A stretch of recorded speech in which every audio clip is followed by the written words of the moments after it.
Mesdames et messieurs, c'est l'heure de la castagne. Castagneurs, castagneuses, bienvenue sur Castagne FM. Il est à ma gauche, il est barbu, il a recommencé à faire du jiu-jitsu brésilien, il est chaud, c'est mon pote Jérémy. Salut mon pote Adri de Cleanugs. Mon pote Adri de Cleanugs, comment ça va Adri? Je suis super content parce qu'aujourd'hui, on reçoit un invité, une invitée exceptionnelle. Ça doit faire 1 an qu'on lui court après, c'est compliqué, je suis là, je suis pas là, on n'y arrive pas. Elle nous court après un peu aussi quand même, il y a eu des fois où c'était nous. Mais il y a peu de fois où j'ai été aussi content de recevoir quelqu'un, alors je suis désolé pour tous les autres invités, mais là vraiment, ça me fait hyper plaisir. C'est marrant, j'ai l'impression que tu dis ça à chaque fois quand même. Non, c'est faux. D'habitude je le pense pas, là c'est la vérité. Et dites je mens, là c'est vrai. Là c'est juste parce que les invités d'habitude me font peur, là vraiment je suis hyper content. Mais je suis assez d'accord avec toi, moi aussi je suis ravi. On reçoit quelqu'une aujourd'hui. 2m10, 90 kg, la mâchoire serrée. Tiens d'ailleurs, alors ça va nous permettre en bonne entrée en matière, une petite anecdote. On est à Lisbonne. On est 3 ou 4, je crois, dans un Uber en direction du stadium, là, pour les Europes, avec Samuel Monin à l'arrière, parce que je pouvais pas plier ma jambe, donc c'est moi qui étais à l'avant, t'étais serré à l'arrière, et je sais plus qui, avec Samuel Monin, et on parlait avec lui, donc Samuel avec sa grosse voix, tout ça, et tu dis à Samuel, tu dis, Sam, aujourd'hui, en France, pour toi, qui? Le jiu-jitsu brésilien, qui? Et là, il a dit, Laurence Cousin. Notre invité, Laurence Cousin. Salut Laurence. Bonjour les gars, vous êtes chauds. Non mais c'est vrai, et cette histoire est vraie de vrai. Ouais. Samuel Monin quand même, tu vois, je sais pas, quelqu'un qui va dire de tout le monde et tout. Il nous a dit en France, il y en a 2. Il nous a dit il y a Kenji, parce que c'est un guerrier. C'est-à-dire qu'il est partout, il fait tout, il y va, qu'il gagne, qu'il perde, il a aucun problème avec son image, avec qui il est, avec machin, il va, il fait. Et il m'a dit, il nous a dit c'est quelqu'un, voilà, c'est un vrai de vrai. Et Laurence Cousin. Il dit, on peut le tourner dans tous les sens. C'est elle, moi, la j'ai numéro fait 1. ça, le truc, le machin. Il dit, la numéro 1, c'est elle. Bah écoute, c'est très gentil de sa part. Hein. Écoute, a priori, il le pense. Hein. A priori. Mais j'irai aussi... pas le contredire. Hein, Non. mais nous aussi, on le pense. Pourquoi on peut... Alors, on a déjà parlé de toi, Laurence, au moins une bonne dizaine de fois. On est au 36-37e épisode de Castagne FM. Et alors, il y a quand même 2 records extraordinaires que détient Laurence. Jérémy, je te laisse les dire. Bah non, je préfère que ce soit elle qui les dise. Mais non, mais je préfère que ce soit elle qui les dise. Laurence, donc on va déjà quand même situer. Tu es la première femme ceinture noire en France. Tout à fait. C'est ça, hein, les records de dingue. Voilà. Mais en fait, moi, celui dont je voudrais qu'elle parle, surtout, c'est son record en compétition. En fait, je suis aussi la première européenne ceinture noire. Européenne aussi. Ouais, première européenne, ouais. Donc on a 3 records en fait. Ouais. France, Europe.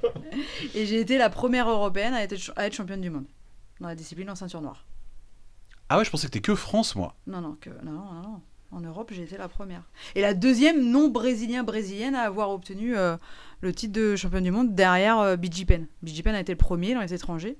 Et ensuite, moi, je suis arrivée la deuxième. Et 2 heures après moi, il y avait Rafael Lovato. Voilà. Donc, c'est ça. Écoutez bien un peu ça, chers auditeurs, chers castagneurs.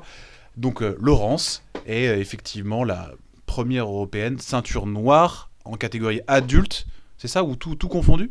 La première européenne. Pas de alors, du tout, ouais. Alors non, je sais pas, hein, pas chez les hommes, peut-être pas chez les hommes, hein, je peux pas te confirmer ça, mais chez les femmes, c'est sûr. Première européenne. Ceinture noire. Première européenne, ceinture noire, ouais. Ah oui, ça c'est sûr. Oui, non, il devait y en avoir, je pense. Chez les garçons, je pense qu'il devait y en avoir, ouais. C'est possible. Voilà. C'est possible. C'est pas trop dur à porter au quotidien, ces titres? Non, mais tu t'oublies, au quotidien, tu penses pas à ça. En fait, tu penses à autre tout chose. Tout le monde le sait, hein. Tout le monde le sait. Quand on parle de Laurence Cousin, après, par exemple, je pense pas que ça vienne à l'esprit de n'importe qui que tu as combattu Gezari Matuda au Polaris. Non, mais tu vois ce que je veux dire? Alors pareil, un invitationnel comme ça, je connais pas d'autres Français qui a été invité sur un truc, sur un vrai événement comme ça. Non, je crois pas. Non, peut-être pas sur le Polaris, non. Même un événement international, autre que Polaris, c'est ça que je veux dire, c'est le seul. Et pourtant, ce qui vient tout le temps, t'as des titres de championne d'Europe, T'es la première femme championne ceinture noire en Europe, donc ce qui est quand même c'est quand même vraiment c'est quelque chose quand même. Oui, c'est Et ce quelque qui chose. vient à l'esprit des gens, c'est quand même le côté première championne du monde ceinture noire adulte. C'est pas rien quand même, Oui, Laurence. c'est vrai que c'est. Après, c'était pas la même époque, parce que moi je te dis ça, c'était en 2007. Il n'y avait pas les réseaux sociaux, on se rendait pas compte, nous on faisait le truc, tu vois, on combattait. Il n'y avait pas le même retour que ce que l'on a maintenant avec les réseaux sociaux qui te renvoient tout en fait des performances que tu fais. Donc c'est vrai que c'était. Toi t'étais là-bas, moi j'étais aux États-Unis, tu fais le truc. Quand tu reviens en France, moi, à part mon club, le NCU, avec qui on a fêté ça, j'ai entendu dire qu'il y avait quelqu'un qui avait ouvert une bouteille de champagne, mais le reste, t'as rien, t'as pas de retour en fait. Donc tu fais ton truc et c'est tout quoi. Incroyable. Incroyable. Aujourd'hui, quand on voit la diffusion pour avoir gagné, pour avoir fait deuxième place d'un Open ou troisième, c'est un truc de fou. T'es revenu avec le premier titre de championne du monde, mais c'était une autre époque. Et c'était une autre époque, et à l'époque, surtout, on va dire le plus gros combat, c'était la demi-finale. Parce qu'en fait, j'affronte Laetitia Ribeiro, qui était quand même Madame Jiu-Jitsu brésilien dans la discipline, qui était championne du monde en titre. Et je la sors en demi-finale, quoi. C'est ce que je veux dire, c'est que c'était déjà des gros noms quand même. Tu nous parles de Laetitia Ribeiro, Ouais. ça ne rigole pas du tout, Ah non, que ce mais soit ça encore rigolait pas, aujourd'hui. ça rigolait pas. On n'était pas énormément de nanas à cette époque, mais ça rigolait pas. Moi, j'ai pris Laetitia Ribeiro, et en finale, je prends la vainqueur de la DCC quand même. Donc c'était, elle avait gagné la DCC quelques mois auparavant, parce qu'en 2007 il y avait la DCC. Elle gagne la DCC quelques mois avant, et quelques mois après, je la prends. C'était la japonaise en finale. Donc ouais, non, c'était pas une partie de plaisir à l'époque. Ouais, bon, ça ne le serait toujours pas aujourd'hui. Hein. Non, mais pareil aujourd'hui, c'est la même chose. Ça fait quelque chose vraiment de se dire, parce qu'il y a plein de gens qui ont gagné des titres de champion du monde, il y a des tas de gens on a eu à ce micro qui ont marqué le jiu-jitsu français, mais tu dois être, je sais pas, a priori la seule qui a marqué le jiu-jitsu brésilien mondial. T'as un truc qui sera jamais fait à nouveau. Ouais, c'est en quand fait, même il y a un truc qu'il y a en fait au niveau mondial, c'est ce qu'on appelle les Dirty Dozen. Je sais pas si vous connaissez. Il y a les Dirty Dozen, c'est les 12 premiers. Donc il y a hommes d'un côté, il y a femmes de l'autre. C'est les 12 premiers qui ont été ceinture noire à l'extérieur du Brésil. Donc moi, je fais partie des Dirty Dozen au niveau mondial, et je suis la numéro 7. Et première européenne. C'est un truc connu, ça, c'est un truc dont, je sais rien, moi, au Japon on parle, aux États-Unis on parle, c'est-à-dire que Laurence Cousin, ce truc des Dirty Dozen, c'est quelque chose qui ressort. C'est quelque chose qui ressort généralement quand c'est la journée de la femme, ce genre de choses. Des fois, il le publie. BJ Heroes l'avait publié. Voilà, c'est des choses qui ressortent. Ouais. Il y a d'autres nanas qui sont devant, qui ont été connues à leur époque et que moi j'ai connues du temps des années 2000 à 2010, quoi. Donc oui. Je suis en train de regarder BJJ Heroes là, et effectivement, il y a bien effectivement un article qui en parle. Bon là, je suis tombé sur celui des mecs, mais tu tapes. C'est tout. Woman. C'est tout confondu. Female. De toute façon. Non, c'est pas tout confondu. T'as le 12 les 12 femmes et les 12 hommes. Exactement. Okay, ça marche. Et donc voilà, Laurence Cousin, effectivement, on tombe sur toi en 7ème, truc de dingue. Voilà. Ok, magnifique. Et donc ouais, mais t'y penses des fois. Enfin, ce que je veux dire, c'est qu'il y a des tas de gens qui je me mets à la place de nos petits auditeurs qui font pas forcément du jiu-jitsu depuis très longtemps, peut-être depuis 3-4 ans, qui regardent un peu tous les grands noms actuels. Et t'y penses toi des fois, qui rêveraient en fait de faire carrière. Et t'y penses toi vraiment à ce concept-là de j'ai marqué le jiu-jitsu mondial, ça te passe complètement dessus de la tête, tu t'en fous. T'as ton mari, t'as ton boulot, tu fais ton entraînement et t'y penses plus. Ouais, non, t'y penses pas. T'y penses par contre quand on vient de faire un rassemblement. On était 40 filles sur le tapis à la MK Team là. Et puis tu sors de l'entraînement. Il n'y a même pas une heure, voilà, c'est ça. Et on était 4 ceintures noires françaises. Et forcément, quand tu les entends parler, bah oui, là, tu prends conscience un peu plus du truc. Et, parce qu'elles te le disent, quoi. Elles te le rappellent, quoi. Mais sinon, au quotidien, non, t'y penses pas, quoi. Laurence, la légende, quoi. Tu t'en fiches, quoi. Tu t'en fiches. Tu peux pas t'en ficher. Alors il y a un truc, pour moi, il y a des gens qui nous écoutent là, de l'autre côté, et qui veulent être champions d'Europe, qui veulent être champions du monde et tout ça, et tu le sais mieux que personne, il y a énormément de sacrifices. Oui. Tu dis aujourd'hui, tu t'en fiches. Non, mais tu t'imagines même pas les sacrifices qu'il faut faire. C'est complètement fou. Moi, j'ai tout sacrifié. Mais justement, on aimerait savoir comment t'en es arrivé là, à être championne du monde. Après, il y a des gens qui ont du mal à l'entendre, mais moi, je passais ma vie sur le tapis. Je passais ma vie entre... à l'époque, je faisais des études pour être en STAPS. Donc, je passais ma vie entre chez moi, mes études donc à la fac, et le cercle Tissier, et après le NCU, quoi. Et T'as commencé en quelle que ça. année T'as commencé en quelle année J'ai commencé en 99.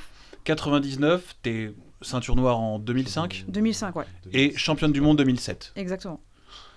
Et donc, à partir de quel moment ça a été tout de suite ou t'as fait que ça? Non, pas tout de suite. La première année, c'était plutôt cool. Voilà, tu découvres il faut resituer les choses aussi. Hein. Quand je découvre le jiu-jitsu brésilien, il n'y a pas Internet. On connaît pas la discipline. Personne ne connaît ce sport. Hein. Enfin, ah oui, quand tu commences, oui, c'est Rien. effectivement, il n'y a pas En d'internet. 99, il n'y a rien. T'as rien sur les... Enfin, il n'y a pas de réseaux Comment t'en es sociaux, arrivé là? il n'y a pas YouTube, il n'y a rien du tout, quoi. Bah, c'est comme je dis, c'est quelqu'un qui te le fait découvrir. Tu peux pas te dire « Ah, mais moi, j'ai envie de faire du jiu-jitsu brésilien. » C'est pas possible. Donc, c'est... Aujourd'hui encore? Non, aujourd'hui, c'est complètement différent. Aujourd'hui, t'as le MMA, t'as les réseaux sociaux, t'as YouTube. Tu trouves tout Tu sur connais Internet. toujours quelqu'un qui fait du jiu-jitsu brésilien. C'est quelque ça, part, tu je suis d'accord. trouves un autocollant sur une bagnole, tu trouves Ouais. un Tu voyages. écusson, tu C'est voyages. bête, hein, rien qu'en allant aux États-Unis, le jiu-jitsu brésilien, moi je m'en suis rendu compte la dernière fois que j'y ai été. Bon, je suis peut-être aussi plus je regarde Oui. peut-être plus, mais j'ai vu vraiment la différence. J'y vais souvent et là maintenant on a presque l'impression que c'est rentré dans le pays, surtout en Californie parce que c'est là-bas que je vais. On a presque l'impression que c'est rentré dans le paysage basique en fait des États-Unis. C'est Mais bien très très étrange. Nous, en 2014, on est aux États-Unis, on rentre dans une boutique Under Armour, le vendeur nous voit avec un t-shirt de jiu-jitsu brésilien. Ah, vous venez pour les mondiaux? Ah, bah oui. Je te dis ça. Et 10 ans maintenant, en arrière, non. même à Lisbonne, hein, ça nous est arrivé. Hein. Même à Lisbonne, ça nous est arrivé. Hein. On rentrait dans un restaurant, je crois, le premier soir ou je sais pas quoi. Ah, vous êtes là pour la convention, il nous a dit, mais vous êtes là pour le truc. C'était pas un des taxis qui Taxi, savait t'as aussi. raison, Ouais. t'as raison, taxi.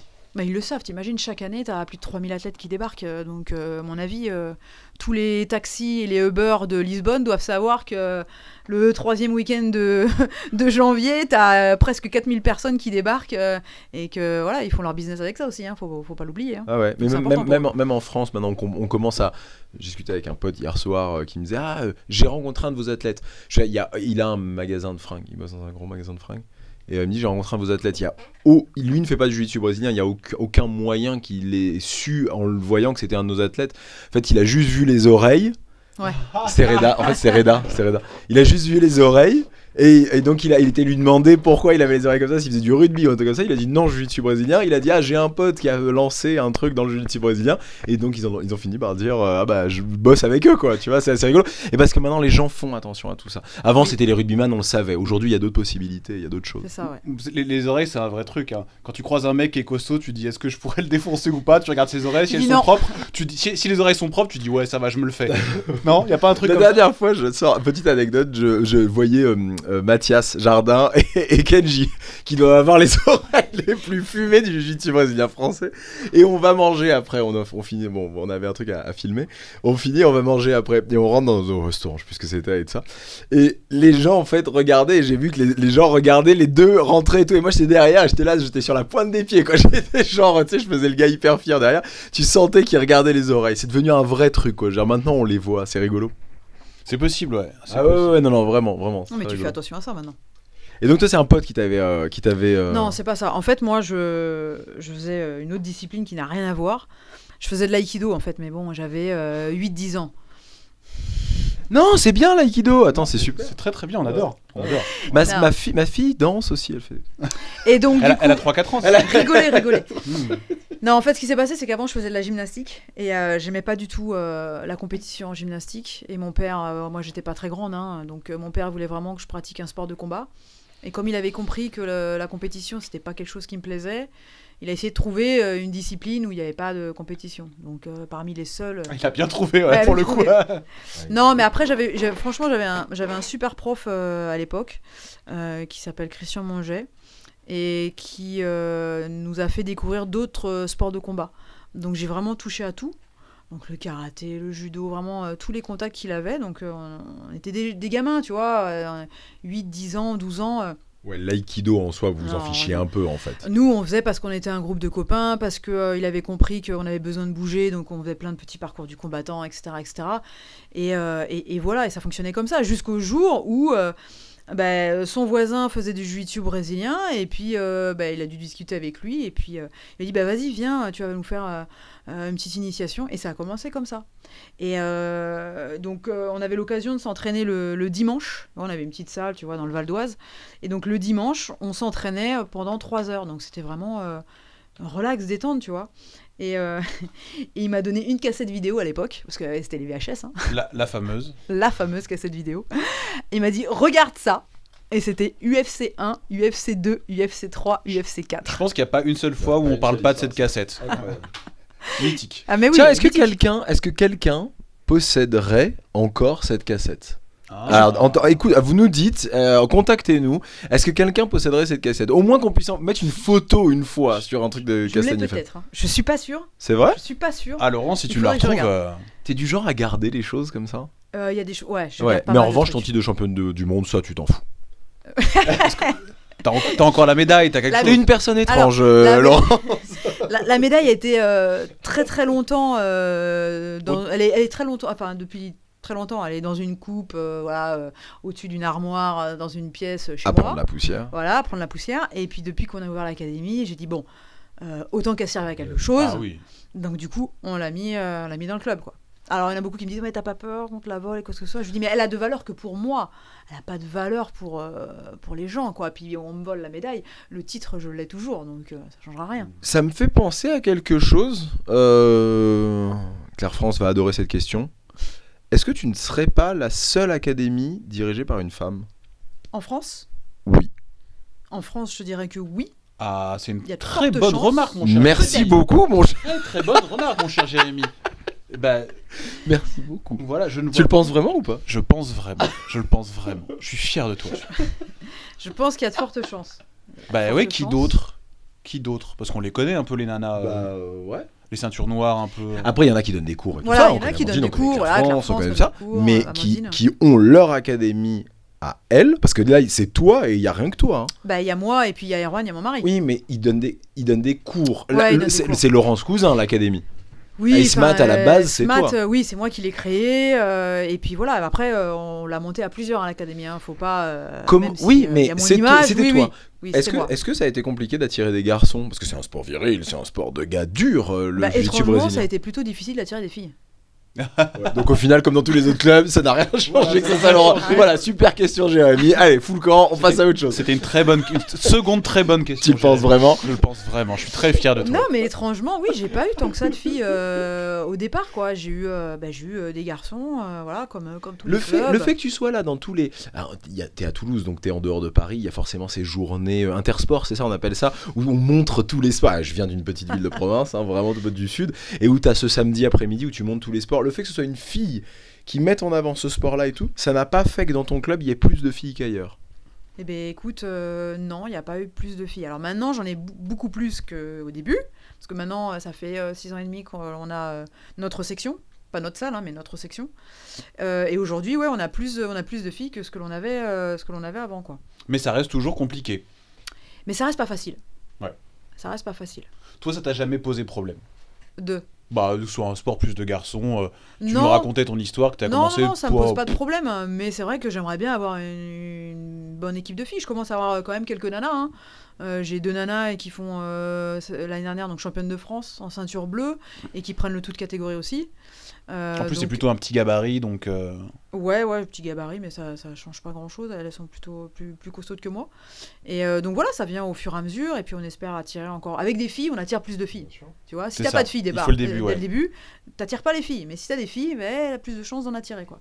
On va revenir sur ton académie un petit peu après. Là, tu nous racontais ton histoire. Tu étais au tout début. Tu commences à faire le jiu-jitsu brésilien un peu comme ça. On te file la cassette. Quand est-ce que vraiment tu dis, ok, il faut que je vais passer la seconde. Genre, j'adore, c'est mon truc. J'y vais, je me mets à fond dedans. Alors en Le fait, moment où tu me dis, tu commences à tout sacrifier. j'ai sacrifié rapidement. En fait, ce qui s'est passé, c'est que donc quand j'ai découvert le jiu-jitsu brésilien, celui qui nous a fait découvrir, qui s'appelait David Rivière, en fait, c'était un élève du cercle Tissier. Et il m'a dit, en fait, c'est lui qui a été le déclic. Parce que lui, il m'a dit, je pense que tu serais pas mal en compète. Ça a commencé comme ça. Ça fait ping. Mais t'aimais pas ça, la compète? Mais t'as réagi comme ma mère. Ma mère, elle a dit exactement la même chose. Elle m'a dit, J'aime mais attends, mais beaucoup t'aimais ta pas la maman. compétition. Et je lui dis, maman, c'était il y a 8-9 ans quand même, cette histoire. Donc, du J'ai coup, grandi j'ai grandi. Je suis l'adulte maintenant. J'ai ok. grandi. Et donc, du coup, David m'a dit à l'époque, écoute, il faudrait que tu sois inscrite dans un gros club. Et à l'époque, sur Paris, il y avait 2 clubs. Il y avait le Cercle Tissier d'un côté et il y avait le Temple des Arts Martiaux de l'autre. Les Donc, le temple des Arts Martiaux, c'était David Vieira, Hugo Février, Dao, etc. Et de l'autre côté, il y avait le Cercle Tissier avec Patrick Bitan, avec Alain Nagera, François Laurent, Olivier Michaelesco, David Pierre-Louis, etc., etc. Les Dirty Dozen à nous, quoi. C'est un Français. peu ça. Et donc, du coup, moi, la logique, c'est que il m'a dit, je lui dis, t'es dans quel club ? Il me fait, moi, je suis au Cercle Tissier. Je fais, écoute, la logique, c'est que j'aille au Cercle Tissier. Voilà comment ça a commencé. Et en fait, j'ai fait ma première compétition. Toute seule, pas une Ah, fille. Alors, Toute si, seule. il y avait d'autres nanas. J'étais ceinture blanche. Hein. Il y avait d'autres nanas. Alors, ce qui était marrant, c'est que au Cercle Tissier, c'était déjà un gros club. Hein. Il y avait quand même déjà au moins 200 inscrits en jiu-jitsu brésilien. J'étais sans doute l'une des seules nanas parce que Ah, voilà. pas beaucoup. Non, parce que pour quelqu'un qui n'aimait pas la compétition et tout, ça demande quand même beaucoup de J'y suis d'envie allée. quand même. J'y suis allée. J'y suis allée. Et en fait, j'ai fait ma première compétition. Personne connaissait mon prénom au Cercle Tissier, hein, parce que j'étais une nana crevette, etc. Et j'ai gagné la compète. Et je me rappelle encore, je monte sur le podium. Christian Darval, donc gérant et responsable du groupe du jiu-jitsu brésilien, c'est lui qui annonçait les places. Donc il fait Laurence Cousin première. Je monte sur le podium, il se retourne, il fait les gars, elle est du club, applaudissez-la. Voilà comment ça a commencé. Sérieux. Et de ce jour, c'est Alain Nagera à l'époque qui vous devriez l'inviter d'ailleurs, il y a sans doute plein de choses à vous dire, qui a compris qu'il y avait sans doute un truc à faire. C'était prévu, avec, on devait le faire avec David Giorsetti quand il revenait sur Paris. Qui a compris qu'il y avait un truc chez moi, et il m'a dit, parce qu'à l'époque je m'étais inscrite pour 3 mois, j'étais étudiante, j'avais pas forcément T'avais quel âge ? beaucoup d'argent. Donc là j'avais 18 ans. D'accord. J'avais 18 ans, 18-19. Ok. 18.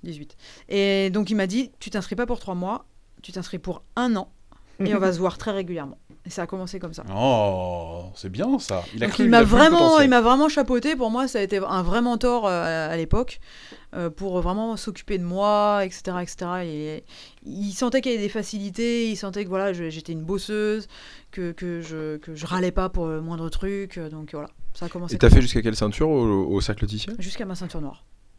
Ah ouais. Ah, j'avais pas compris. Il me semblait que t'avais Ouais. pris ta ceinture noire Non. au NCU. Non. Qui te l'a donné ta ceinture noire ? Donc, quand j'ai reçu ma ceinture noire, je voulais absolument que ce soit Christian Darval, chapeauté à l'époque par Flavio Bering, avec le stage de Solo Ribeiro. Donc, Solo Ribeiro était là quand j'ai reçu ma ceinture noire. Et donc, c'est Christian Darval qui m'a remis ma ceinture noire en même temps qu'Olivier Michaelesco, parce qu'on est de la même génération. Et il y avait aussi le fils de Christian Darval qui était là aussi. Aurélien Darval qui a reçu sa ceinture noire en même temps. D'accord. Ok. Voilà. D'accord. Et donc tout de suite, sacrifice, tu t'es mis dans la Sacrifice, compétition. je crois qu'à partir du moment où Alain Nagera m'a dit tu t'inscris pour 1 an et on va se voir très régulièrement, je crois que là, C'était c'est fait. fait. Et alors c'est quoi les sacrifices ? Pas trop sortir, pas trop picoler, manger bien, s'entraîner très Ah non, mais régulièrement, pas avoir de... c'est pas trop picoler. C'est je picolais pas. D'accord. Mais c'est ça, J'aime pas t'es l'alcool. pas trop comme ça, toi, Non. à la base. 2, non je suis pas une fêtarde, donc je sortais pas. C'est en Ok. ça aussi que tu vois tout de suite une personne qui va fitter, tu vois, dans le, Voilà. dans le principe même, dans Le l'univers de la seul truc- compétition. Elle était pas comme ça à la base, Non, Laurence. je pas comme ça. Et le seul truc où les gens avaient du mal à comprendre, c'est quand tes amis te disaient allez, vas-y, viens, Laurence, on va faire un truc. Non, parce que demain j'ai entraînement. Et ça, par contre, les gens ils comprennent pas quoi. Pour un sport inconnu au bataillon qui n'intéresse personne. enfin. Ouais, même si j'étais en STAPS, hein, parce que c'était des sportives Ouais. avec moi, hein, mais elles le comprenaient pas, voilà, que j'étais comme ça, quoi. Donc ouais. Et pourquoi après alors ? Parce que donc après NCU. Oui. Pourquoi ? Alors en fait, ce qui s'est passé, c'est que donc moi j'ai vu partir mes profs en fait, parce que quand j'étais au Cercle Tissier, celui qui donnait cours, donc il y avait Alain Nagera, il y avait Patrick Bitan. Et David Pierre-Louis commençait à donner cours. Donc en fait, moi j'ai vu partir Alain Nagera. Bon, c'est les histoires de club, hein. Bon, c'est comme ça, c'est la vie. Hein. Donc Alain Nagera est parti, ça m'a vraiment, vraiment touchée, parce que c'était quand même quelqu'un qui s'occupait vraiment de moi. Donc je me suis vraiment posé des questions, qu'est-ce que je fais, etc., etc. Donc je suis quand même restée au cercle parce que j'ai eu du soutien d'Olivier Michaelesco, de David Pierre-Louis, tout ça. Donc je suis restée au cercle. Alain est parti, et puis quelques années après, David est parti. Donc là, ça m'a encore plus touchée parce que voilà, hein, je perdais mes profs les uns après les autres. Ouais. Et puis, je suis passée à un moment où je commençais à donner cours au cercle. Et il y a un moment donné où je me sentais plus progresser comme je voulais. Et finalement, j'avais basculé côté un peu prof. Donc, moi, j'avais toujours besoin d'avoir quelqu'un qui s'occupe de moi, tu vois. Pour pouvoir avancer. Et je voulais toujours progresser, toujours avancer, toujours de la technique, etc., etc. Et je sentais que j'étais sur un palier, là. Et ça passait pas, ce palier-là. Et donc, du coup, j'ai basculé au NCU pour chercher autre chose. Un nouveau souffle, un nouvel élan, etc., etc. C'est une rupture qui s'est bien passée. C'est une rupture. C'est toujours particulier dans le jiu-jitsu les brésilien ruptures, quand c'est même. particulier, sauf que voilà, je pense que ça commençait à se sentir peut-être un petit peu. Et par contre, moi, quand je suis partie, je suis allée voir mon prof. On s'est assis à l'entrée du cercle Tissier et je lui dis devant lui, dans les yeux, voilà, il faut que je change, j'ai besoin de changement, il faut que je quitte le cercle Tissier. Et il m'a dit Laurence, tu seras toujours la bienvenue, voilà. C'est bien de Je l'ai dire fait de tenir ce genre de discours. En face, dans les yeux. Tu y es retourné depuis ? Oui, bien sûr que j'y suis retournée depuis, parce que Christian, il a été malade. Il avait son cancer, donc moi j'ai tout de suite dès que je pouvais, je suis repassée. Après ça fait bizarre de repasser, mais il m'a fallu un petit temps avant de vraiment de repasser. Je suis pas repassée de suite, mais il fut un moment où j'y suis retournée au cercle. T'as quand même cet attachement toujours avec le cercle. Ouais, bien sûr. Comment t'as vécu le dernier formée, grand changement là au cercle Tissier, toi ? Moi je l'ai vu un peu de loin. Hein. Je l'ai vu un peu de loin, après... mais c'était vraiment la fin d'une époque, là. C'est-à-dire ils ont vraiment tourné la page, parce qu'il reste plus personne des French Dirty Dozen, je veux dire. Olivier était le dernier. Oui, Olivier était vraiment le dernier de la génération, David Pierre-Louis, etc., Alain Agera, Patrick Bitan, voilà, avec qui je m'entendais vraiment bien. Mais moi, je suis retournée au cercle parce que voilà, je m'entends très bien avec Olive. On a fait énormément de tournois ensemble. C'était comme un frangin, quoi. On était tout le temps ensemble, tout le temps. Donc oui, j'y allais essentiellement pour Olivier, et puis ceux que je connaissais aussi, qui avaient commencé en même temps que moi, ou même ceux que j'ai vu arriver, parce que j'en ai vu arriver beaucoup, hein, forcément. Et donc du coup, voilà, maintenant, il y a les frères, il y a Thibaut qui est là-bas, mais encore des gens que j'aime beaucoup au cercle Tissier, hein, Sébastien Lecoq, Stéphane Equin, etc. Donc si j'ai l'occasion, je repasse, il n'y a aucun problème, le cercle. Et alors tu gagnes ce... Alors par exemple, il y a une grande question que je me pose, moi. Je sais pas si on va pouvoir répondre à cette question. Attends, est-ce que c'est une excellente question, Adrien ? Probablement moins bien que la tienne. Que les tiennes. Alors attends, on y va. Tu as gagné les championnats du monde en 2007. Oui. Il y a deux choses. Est-ce qu'à cette époque, c'était plus simple ou plus difficile par rapport à maintenant ? Je m'explique. À l'époque, on pourrait dire le niveau du jiu-jitsu brésilien était moins élevé. Mais on pourrait dire aussi, quelque part, pour s'entraîner, c'était pas aussi facile. Où est la vérité là-dedans ? Qu'est-ce que t'en penses, toi, objectivement ? Je pense que c'était aussi difficile qu'aujourd'hui, mais dans des conditions complètement différentes. Oh là là, c'est tellement bien. Tu t'en sors vraiment bien. C'est tellement bien. La question était bonne, mais la réponse était excellente. Tu n'as descendu perdre. Non, mais les conditions étaient complètement différentes. Il n'y avait pas YouTube et toutes les techniques que tu pouvais trouver. Il fallait partir absolument au Brésil si vraiment tu voulais apprendre la technique. Et puis, Dieu sait que les Brésiliens faisaient de la rétention d'informations. Hein, peut-être on a trouvé au NCU quand même, parce qu'il y avait à cette époque-là, il y avait Flavio qui était là quand même. Il y avait Flavio qui était là, mais c'est pas pareil, quoi. C'est pas un gars sur tout ce que tu peux trouver. C'est une encyclopédie aujourd'hui, YouTube. Tu tapes le nom d'une technique en anglais, tu trouves tout, quoi. Je pense que c'est un vrai... de toute façon, on en avait un petit peu parlé quand même avec le club de... Il y a ça c'est une raison. Il y a de d'autres raisons Sevran, avec ce CDK. Avec ce CDK. Quelque part, aujourd'hui, je pense qu'on pourrait... Bon, après, c'est un très bon club, hein, le CDK, mais c'est pas négatif quand je dis ça.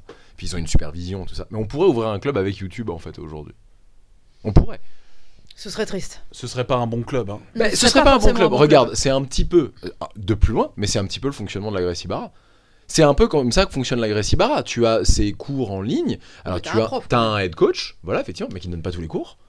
Et tu peux, dès la ceinture bleue, donner des cours. En regardant les techniques qu'on te fournit en vidéo. Moi, je pense qu'un prof, il peut pas être remplacé par YouTube. C'est pas possible.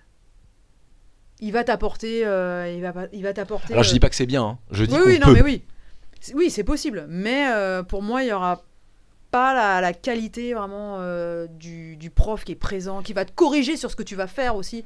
Je suis entièrement d'accord. En fait, la vraie différence, c'est l'épreuve, en fait. L'épreuve de la technique. Tant que tu l'as pas éprouvé, en fait. Tant que tu peux pas dire, tant que tu dis pas, bah non, mais attends, là, la main placée ici, c'est différent parce que ça c'est mignon, mais ça marche si la personne se laisse faire et tout ça, machin.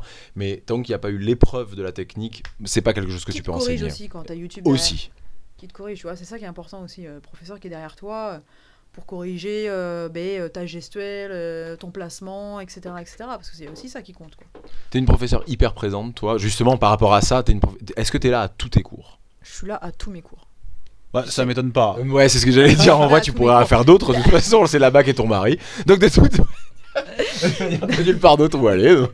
Non, je suis là à tous mes cours, sauf quand je donne des stages ou quand je suis en compétition. Mais sinon, oui. Moi, ça m'arrive d'être fatiguée, mais je suis quand même là sur le tapis. Voilà. Et si je m'entraîne pas avec eux, je suis quand même là sur le tapis. Au maximum, je suis là pour les corriger, etc., parce que je pense que c'est important, quoi. Bah, évidemment. Puis moi, j'aime bien les corriger, quoi. Je suis assez chirurgicale là-dessus, corriger les placements, les positionnements, etc., quoi. Donc oui. Après, je les laisse libres sur les combats. De temps en temps, ça m'arrive d'intervenir, mais je les laisse assez libres parce qu'avant, je suis tellement... je suis assez... Je corrige, dès que je peux corriger, je corrige, quoi. C'est marrant ce que tu dis parce que je comprends que certaines choses. On avait un de nos coéquipiers qui s'appelle Nicolas, qui s'entraînait donc avec nous et qui a passé 2 ans, je crois, ou 1 an et demi dans ton académie.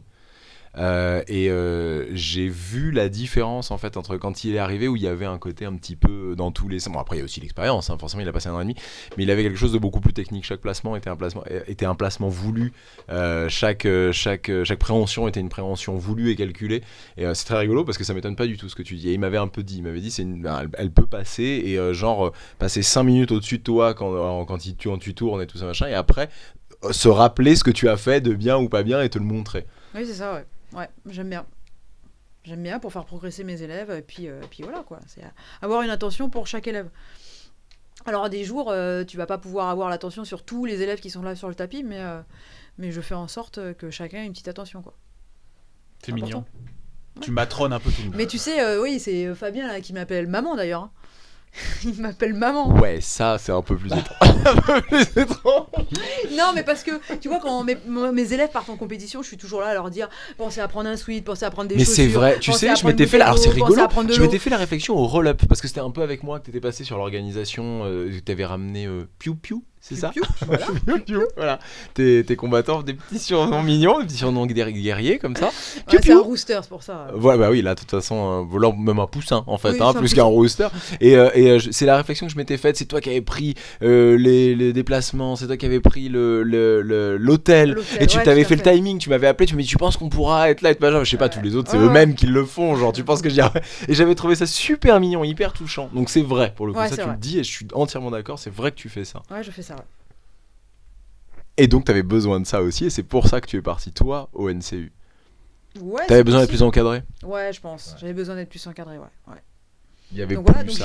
j'y ai retrouvé finalement David Pierre-Louis, François Laurent. Alain ne donnait pas cours, il n'intervenait pas forcément, mais de temps en temps on le voyait. Et là c'est François qui m'a vraiment chapeauté. Il m'a dit je vais te préparer pour les mondiaux, quoi. Ah, on peut dire que ça a fonctionné. C'était on peut dire que ça un a bon fonctionné. choix. Et là, par contre, ça a très bien fonctionné. Il m'a fait du coaching à distance. Ah oui, ça a été. Tes sparring, monstrueux, comment ça se passait ? Il disait allez, tu vas tourner avec David Pierre-Louis, tu vas tourner avec ou que des gens de ton poids ? Parce qu'avec des mecs. Non, je tournais avec tout le monde au moment où je m'entraînais pour les sparring. Mais par contre, j'avais des séances en plus le matin dès que je pouvais, tu vois, avec François et quelques sparring qui venaient exprès pour moi. Hein, donc vraiment, c'était vraiment Quand top. tu dis François, ouais, on essaie toujours de donner le nom. François Laurent. Voilà. François Laurent. Toujours parce que les gens derrière ne connaissent pas forcément. François Laurent. Avec François Laurent. Qui était aussi une encyclopédie. Hein, ah oui, c'est une vraie encyclopédie. Donc François, oui, il a tout fait pour me donner le maximum pour que je puisse performer aux mondiaux. Mais il y croyait pas. Hein. Il y croyait pas. Hein. Et toi ? Excellente question. Je vais vous dire pourquoi il y croyait pas. Il va pas aimer ce que je vais dire, mais bon, ça va faire rigoler. Hein. C'est qu'en fait, il avait un exercice sur un gym ball, tu sais, les gros ballons là, un gros ballon bleu. Et je le vois. Et il y en avait plein en fait au NCU dans une pièce derrière. Et je fais il y a des gym balls et tout, ils sont beaux et tout. J'en veux bien un bleu et tout ça. Il me fait, il me regarde, il me fait, ouais, écoute. Mais tu vois, avec l'allure, genre, bon, écoute, si tu gagnes le mondial, je t'en offre un. Ça ne valait pas plus qu'un Jimbo. Et ben, je l'ai eu. Il t'a offert ? Il me l'a offert, ouais. Il me l'a offert, signé par certains du club et tout, quand on a fait le resto, quand je suis revenue des États-Unis, quoi. C'était sympa. Tu l'as encore ? Oh non, il a crevé depuis. Ah, ça aurait été le... Il a crevé depuis. Non, je l'ai plus gardé, ouais. Mais ouais, c'était la petite anecdote, quoi. Vous êtes parti à beaucoup là-bas à Los Non. Angeles ou parce que là c'était déjà aux États-Unis. Ouais. C'était pas C'était aux le États- au c'était le Brésil. début, hein, alors ouais, je sais ça plus. c'est les premiers. Je sais plus si le dernier au Brésil était en 2006 ou si en 2006 déjà c'était passé aux États-Unis. Donc c'était soit le premier aux États-Unis, soit le deuxième, au choix. Donc non, on n'est pas parti à nombreux, on est parti à 2, Erwan et moi. Et C'était déjà ton mari ? Ton copain non, on allait se marier 1 an plus tard. Mais c'était déjà ton copain. Oui, on était déjà Ok. ensemble. Vous vous êtes rencontrés au Jiu-Jitsu brésilien ou il s'est mis au Jiu-Jitsu brésilien par rapport à toi ? Il a commencé, je crois, quelques temps avant vraiment qu'on se rencontre, mais ça c'est encore une autre histre. On Parce veut que- savoir. Pas possible. Oh, écoute, il était déjà aussi beau à Et l'époque. comment il a fait ? Comment vous vous êtes rencontrés ? Décris-nous ça. Comment- C'est qui allait vers qui en premier? Est-ce qu'il a été patient ? Alors déjà, il savait pas qui j'étais. Au début, quand on s'est rencontrés, quand Bah, on de s'est toute façon, rencontrés à ce en moment- tant qu'amis. Ah d'accord, ok. Parce ok, qu'en ok. fait, Mais il- t'étais un peu à ce moment-là, t'étais quand même no name dans le Jiu-Jitsu brésilien. Oh. Mais non, mais c'est vrai. Non, mais comment tu parles de Laurence comme Bah, t'avais pas fait de trucs. T'avais des résultats internationaux. Oh là. Là, il faudrait que vous puissiez voir le regard Alors, de Laurence. attends, je vais prendre mon téléphone, C'est je vais y chaud, aller, je c'est vais prendre mes chaud. affaires, je m'arrache. C'est chaud pour toi, Jérémy. Non, mais on s'est rencontrés en 2005 et en 2005, j'avais déjà gagné la Coupe du Monde en ceinture marron et j'ai fait 3e aux mondiaux. Voilà. Ouais, mais qui se rappelle de tout ça, je veux dire, tu vois. Non, mais c'est facile, c'est bon. C'est là, c'est facile. Je veux dire. Donc voilà. Non, on s'est rencontrés. Ah, quand parce que- même. ouais. Mais attends, t'as été aussi championne du monde en marron ? Alors c'était la Coupe du Monde à l'époque parce qu'en fait, il y avait l'IBJJF qui s'appelait CBJJ à l'époque. D'accord. Et en même temps, il y avait une autre fédération qui se Ah, montait. d'accord, ok, ok. Mais à l'époque, ça avait à peu près la même valeur. hein. À Oui. peu près la même Non, mais bah, valeur. quand ça avait lieu. on parlait de en dehors de Laurence Cousin qui en noir, mettons la main de côté, on disait qu'il y avait que Julien da Silva qui avait été champion du monde en violette, en adulte. Mais finalement toi aussi, sauf que c'est pas la même, c'est pas cette fédération Ouais, là. c'est pas la même. On en a des fédérations en UAEJF, on en a des gars qui ont fait champion du monde. Oui, oui, oui. C'est pas l'IBJJF. Le Non, mais jour tout à où tu fait, fais mais à l'époque- l'IBJJF, Non mais à l'époque c'était, c'était énorme hein, quand t'arrivais à t'extirper et faire un podium. Hein. Parce que là c'était dans le monde des Brésiliens et des Brésiliennes et c'était pas une partie de plaisir. Hein. ah c'était que au Brésil. Ah, c'était que au Brésil, ouais. Ah ouais. ouais. C'était que au Brésil. Imagine la petite gringo qui débarque. C'est ça, ouais. Ouais, Le seul d'accord, truc, c'est que ok. quand tu dis qui débarque, ça faisait quelques temps déjà qu'ils me voyaient débarquer. parce que là, ça avait lieu à São Paulo. Et en fait, depuis 3 ans en avant, donc 2003, 2004, 2002, 2003, 2004, moi, avec le Cercle Tissier, on était toujours un groupe à partir à São Paulo pour aller chez Flavio Bering et s'entraîner. Et en même temps, on en profitait pour faire les quelques tournois qu'il y avait dans le coin. Donc ça faisait déjà 3 ans qu'ils commençaient à me voir là. Qu'il y avait une invasion française. Voilà, c'est ça. Hmm. Donc non, j'étais pas une inconnue pour eux. Enfin, les nanas, elles me connaissaient déjà. Donc dans le circuit, j'étais déjà... ouais, ils m'appelaient la Francesa, voilà. Il y avait des sponsors, des choses comme ça à l'époque qui te suivaient. Ouais. Il y avait qui ? Alors, alors moi, j'ai eu vraiment une chance pas possible. Des vrais hein, qui payent, on va Qui dire. payent, hein. ouais. Des vrais. Alors moi, j'avais ma ville qui me payait. Ah ouais. Donc ça, c'était un super avantage. C'était qui? Quelle Pour y vivre. Ils payaient pour vivre là-bas, voilà. Montigny-les-Cormeilles dans le 95. Ouais, c'est ça, il la payait pour qu'elle vive là-bas. Non. Non, mais j'ai eu de la chance, c'est que j'ai rencontré le service des sports parce que Alain Nagera à l'époque m'a dit il faut que tu ailles faire du judo, ça va compléter ton travail debout. Donc j'ai commencé à faire du judo dans la ville. Et j'ai été discrète, mais ils comprenaient bien qu'au sol, quand ils ont compris que les ceintures noires n'avaient pas passé la garde, ils se sont posés des questions. Donc du coup, après, ils m'ont demandé mais qu'est-ce que tu fais comme sport, etc., etc. Et ça a commencé comme ça. Et le président du club de judo m'a dit écoute, moi je vais te présenter au service des sports parce que nous on aime bien les athlètes ici en sport de combat. Donc Dès le départ, quand même, c'est marrant parce que enfin, tout ce qu'on entend, tous les exemples que tu donnes, là, l'évolution de ton histoire, dès le départ, beaucoup de gens ont compris immédiatement, je vais pas dire ont cru en toi parce que ils ont, enfin, mais ils ont compris qu'il y avait quelque chose quand même. C'est pas tout le monde qui en allant s'entraîner, enfin, il y en a plein des gens qui vont s'entraîner à droite à gauche, c'est pas pour ça qu'il y a des gens qui vont les voir et qui leur disent bah écoute, je pense qu'il y a quelque chose à faire, on va te donner de l'argent, on va t'amener là, enfin je pense que j'ai fait des bonnes rencontres. Parce que c'est ça aussi, ça joue énormément. Et J'ai puis, fait t'as les su bonnes capitaliser rencontres dessus au quand bon même. moment et qui ont été capables de bien s'occuper de moi. Et voilà, je suis tombée sur les bonnes personnes. Je pense que voilà, je serais tombée sur quelqu'un d'autre, peut-être que ça serait pas passé comme ça. Donc Donc il te ça- dit, hop, la ville va te donner de l'argent. Non, alors ça va commencer comme ça. Mais ils m'ont dit oui, bah écoute, donc j'ai rencontré le service des sports, j'ai rencontré le directeur des sports de la ville. Et en fait, il se trouve qu'à l'époque, le maire de la ville, c'était Robert Hue. Et Robert Hue était 2e dan de judo et adorait les sports de combat. Donc il mettait beaucoup en valeur les athlètes. Et ça a commencé comme ça, donc ils m'ont donné une première subvention. Et d'année en année, la subvention a Qui t'a augmenté. permis d'aller au Brésil. Et en qui fait, t'a ça permis- me permettait de faire les mondiaux chaque année. Donc le Parti communiste Oui, français, français. quelque part, C'est beau, a quand même. subventionné le jiu-jitsu brésilien français. Je sais T'as pas. pas donc- honte un peu de ça quelque part? D'où vient ton argent? Parce que Robert Hue... J'ai- Écoute, tu peux nous là où dire. je suis contente, Dis-nous, c'est que hein. mes parents payaient les impôts qui me payaient ma subvention. Ah, c'est vrai, c'est vrai. Oui, puis c'est la ville, C'est c'est ça. pas le Parti communiste, hein, quelque part. Exactement. Donc piquer l'oseille de tes parents comme ça t'a jamais posé de problème? T'as Écoute, toujours... mes parents voulaient pas me donner d'argent pour que j'aille faire mes tournois, donc c'était un bon compromis. Tu les récupérais via leurs impôts. Exactement. Hue. Via Robert Hue. Donc voilà comment ça s'est passé. Et donc il y avait que Alors, ça il que y tu avais avait, comme alors, à sponsor l'époque, il y avait vrai que- qui paye une fois de plus. Vrai, alors il y avait eux. Ensuite, il y a une année, donc tu vois, il y a eu des sponsors ponctuels. Il y a eu une année où il y a quelqu'un qui est venu avec nous, qui était un ami de Christian Daval, qui est venu avec nous sur un voyage au Brésil et qui voulait sponsoriser quelqu'un pour les mondiaux, mais il ne l'avait pas dit. Donc il a observé tout le monde et à la fin du séjour, il avait décidé que ce serait moi. Donc du coup, bah, là encore, ça m'a permis d'avoir une subvention pour pouvoir faire mes tournois, quoi. Donc voilà. Ouais, il y a des petits trucs comme ça, des coups de chance, voilà. Et après, moi, j'ai commencé à donner les cours au Cercle Tissier, et tout l'argent que je gagnais pour donner mes cours, ça partait dans mes voyages, pour pouvoir faire mes tournois, etc., etc. C'est comme ça que ça a commencé. Erwan t'a toujours... Alors Erwan, donc c'est ton mari. Ouais. Il t'a toujours, maintenant ton mari, il t'a toujours poussé... Et il m'a toujours laissé... Parce que là, tout a l'air Mais il très m'a rose découvert dans ce que comme tu ça, me dis. Tout a l'air très rose, mais il y a aussi beaucoup de déceptions. Il y a aussi beaucoup de... C'est Ouais, compliqué parce quand que même de tu perds suivre des une amis. athlète. Tu perds des amis, hein. Les gens comprennent pas que toi, ton sacrifice, c'est sacrifier tes amis et au final, aller t'entraîner, quoi. Donc moi, il y a des gens qui m'ont tourné le dos, ouais. Mais pas lui. Mais bah, après, il m'a rencontré comme ça, il m'a découvert, et j'étais déjà comme ça. Je devrais rajouter de la Donc- musique au montage, tu sais, de la musique romantique. Attends, chante pas, je vais peut-être faire le Non, mais montage comme ça. c'est un vrai truc quand même de ce principe du conjoint qui tue. En plus, il pratique en jiu-jitsu brésilien. Ouais. La gloire, elle va vers toi. Enfin, tu vois, le club, ok, t'es d'accord avec ton mari, c'est toi qui l'as précisé tout à l'heure, mais enfin, je veux dire, il est connu, c'est le club de Laurence Cousin, quoi.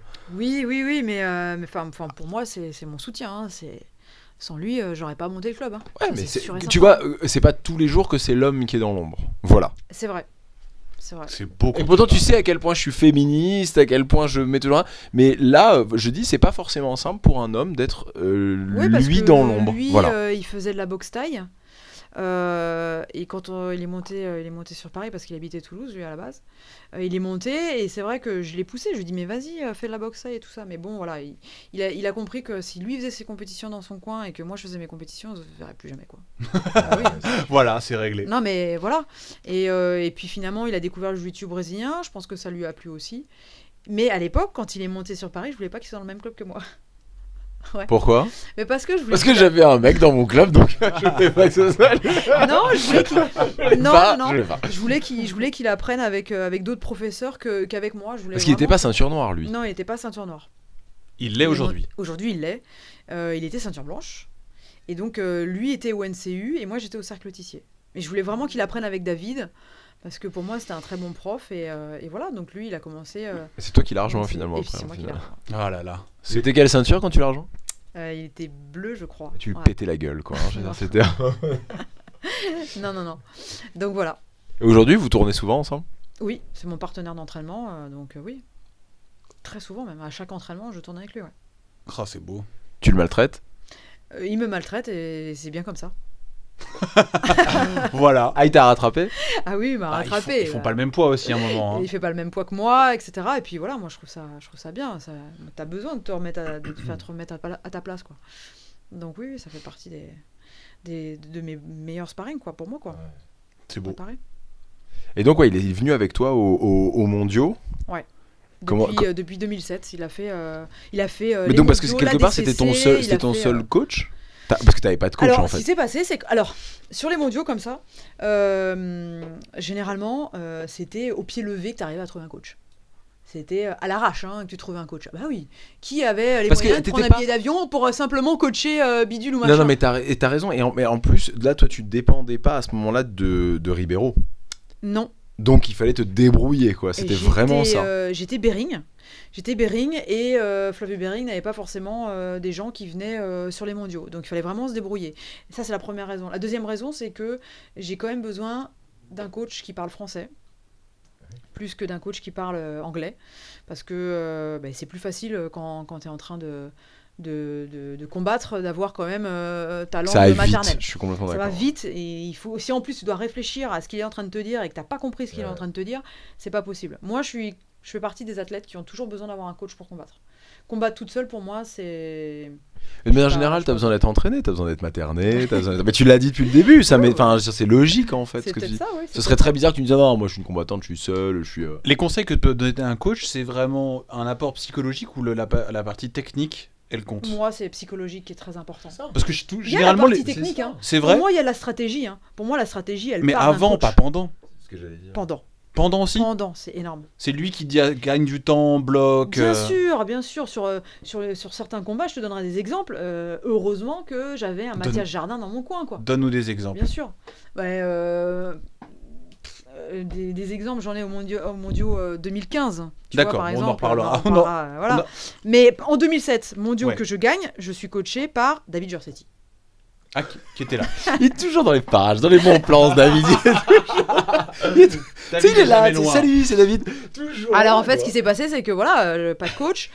Et je sais plus ce qui s'est passé à Il l'époque. passait par là. Ouais, non, mais je l'avais eu au téléphone pour des histoires administratives. Et du coup, je lui dis, bah écoute, je fais les mondiaux, etc. L'occasion, on se voit là-bas, etc. Parce qu'en plus, bon, à l'époque, il s'entendait pas bien avec Christian Narval. Je lui explique que j'étais passé au NCU. Donc, du coup, il m'a dit, bah écoute, ok, je ferai en sorte de t'aider pour les tournois, pour le tournoi. Donc, du coup, c'est lui qui m'a coaché de A à Z. Mortel. Tous mes combats, c'est lui qui m'a coaché, quoi. Donc voilà. Et il m'a dit, bah, je savais que t'étais forte, mais je pensais pas à ce point-là. Attends, c'est quand même plaisant de coacher quelqu'un qui fait champion du monde, quoi. Ah, c'est Je pense plus que plaisant, je pense imagine-toi. que, voilà. Et cette année-là, je fais 3e en toute 4, donc c'est pas non plus dégueu. Alors tiens d'ailleurs, il me semble, peut-être que je confonds parce que ça fait quelques temps, tu m'avais raconté une anecdote qu'en fait t'es pas passé loin d'être championne du monde en toute catégorie Alors, c'est pas que je suis passé loin. Attention à ce que tu vas dire Pas maintenant. passé Ouais, loin. c'est Pas juste passé que loin. la finale m'a échappé de pas grand-chose. Mais attends, t'as fait 3e? Ouais, T'as failli aller en finale. j'ai failli aller en finale, ouais. Si je me rappelle bien, en gros, ton adversaire, elle vomit 10 secondes après avoir terminé le C'est ça. combat, c'est ça donc C'est c'était- ça, ouais. En fait, je la prends. En fait, elle m'a passé la garde, donc j'étais menée 3-0.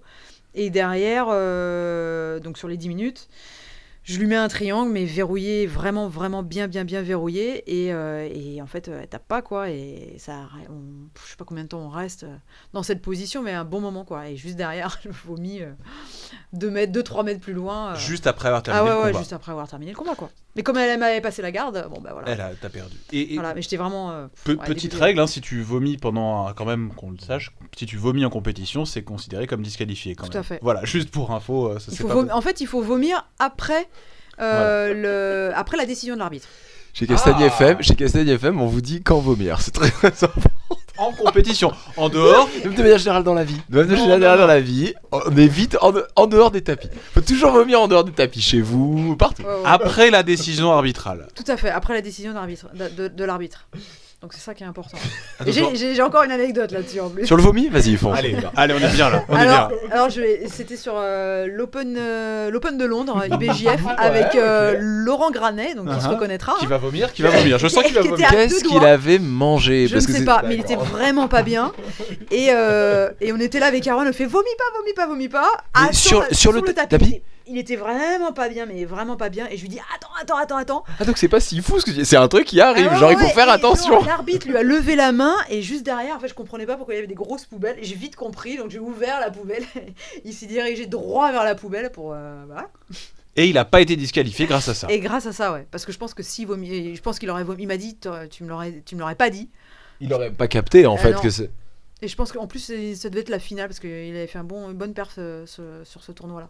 Je sais plus, ouais, je crois que ça devait être la finale qui gagne. Alors Laurence Cousin, L'importance d'un comment on se retient de vomir, s'il te plaît? non. Tu Mais elle sait demanderas pas. ça à- Elle sait pas. Moi, je ne sais pas.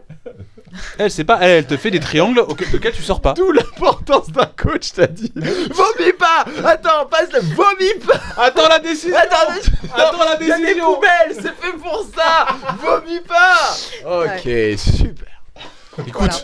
Écoute, c'est plutôt pas mal comme conseil plutôt que l'autre se fatigue. Oui, Tu vois c'est sûr. Voilà. Passe sa garde, il est fatigué. Je sors de là. Voilà. Sors de là, oui. Sors de là, Ouais, sors on de l'a là. entendu souvent. Sors de là. ouais. Super, merci, hein, génial. Ouais, bravo. Ouais. Ah, t'as envie de l'insulter quand t'as un mec qui glisse dans ton Est-ce coin. qu'un coach comme ça, t'as envie de le garder? Est-ce que ça t'est déjà arrivé? Tiens, alors, est-ce que t'es déjà arrivé un coach comme ça qui te fait il se fatigue, passe sa garde, ou vas-y, sors de là, vas-y, c'est bon. Est-ce que t'es déjà sorti en disant, maintenant vas-y, tu prends tes affaires, tu t'arraches? Non. Excellente question, mon cher Jérémy. Vraiment excellente question. Votre réponse. Laurence, votre réponse. Laurence, Franchement, je Ouais. ne me rappelle pas d'avoir eu un coach comme ça. Non. Ok. Non. Parole de championne du monde. hein. Parole de championne du monde. bah, t'imagines si ça avait été Non. ça David Giorgetti? Il se fatigue, dépêche-toi, il commence à fatiguer. Oui, non, c'est sûr, ça aurait été Non, plus non, non. compliqué. Non. Non. J'ai pas eu de. Est-ce qu'il t'a recoaché après sur d'autres compétitions? Non, l'année suivante, je refais les mondiaux, je refais la finale, et c'est Julien Galéard qui me coach. Ah oui, donc effectivement, là, rien Ah à oui, mais voir. rien à voir, comme je te dis. De toute façon, c'est sur Tout le pouce monde que tu t'adore, trouves un coach. Laurence. Mais en fait, Julien Gaillard, pareil, on se connaissait pas. Il y avait pas de réseaux sociaux avec les photos des gens, donc moi je connaissais pas Julien Il y est Gaillard. toujours pas hein, sur les réseaux sociaux, Julien Gaillard. De toute façon, ça ne change rien, même en 2019. C'est vrai. C'est vrai. Il est pas du tout réseaux sociaux. Et donc du coup, en fait, on se croise. Je lui fais, donc on se connaissait pas. Bonjour, Julien Gaillard, Laurence Cousin. Est-ce que tu veux bien me coacher? Ok, je te coach. Voilà comment ça s'est passé. Donc moi, je l'ai coaché. Il fait vice-champion du monde cette année-là quand même. Et toi aussi? Et moi aussi. Oh là, c'est beau. T'en as quand même des titres de champion. Alors, de championne du monde, au championnat du monde quand même.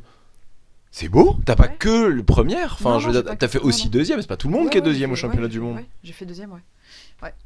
Mais ça, tout 2008. le monde le savait. Ouais, mais t'as confirmé, c'est ça que je veux dire. C'est beau quand même de dire. Tu vois, c'est pas genre, oh bah tiens, elle a eu de la chance. Julien, c'est ce qu'il dit. Julien da Silva, il dit, moi, il y a eu un côté un peu hold-up, c'est-à-dire qu'il a eu de la chance. Il soumet tout le monde. Il est on the roll, comme on dit. Ouais. Quoi. Là, l'année d'après, l'année d'après, lui, il a pas confirmé. Toi, t'es arrivé, bah ouais, non, je fais quand même deuxième. Tu faisais vraiment partie du circuit Ah oui, je international. faisais partie du circuit, ouais. Je faisais partie du circuit. Donc du coup, j'ai coaché Julien Gaillard, qui fait deuxième, qui perd en finale contre Harry Farias.